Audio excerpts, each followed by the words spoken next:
നീ പറഞ്ഞത് 95% ശരിയാണ്, 5% കളവാണ്. സാറേ, ഞാൻ എന്ത് കളവാ പറഞ്ഞത്? നീ ആ വീഡിയോ കണ്ടു, നീ കണ്ടെന്ന് അവളും കണ്ടു. ആ ദേഷ്യത്തിന് നീ അവളുടെ കഴുത്തിൽ ഞെക്കിപ്പിടിച്ചു. അല്പസമയത്തിന് ശേഷം നീ കൈവിട്ടു, അവൾ താഴെ വീണു. അതുവരെ കറക്റ്റാണ്. വീണ് കിടന്നിട്ട് അവൾ ചുമച്ചു എന്ന് പറഞ്ഞത് കള്ളം. അല്ല സാറേ,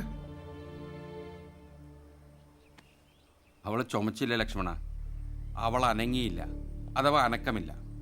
അവൾ മരിച്ചുപോയെന്ന് കരുതി നീ ടെൻഷനായി, ശരിയല്ലേ? പെട്ടെന്ന് അവളെ കെട്ടിത്തൂക്കുകയല്ലാതെ നിന്റെ മുമ്പിൽ വേറെ വഴിയില്ലായിരുന്നു.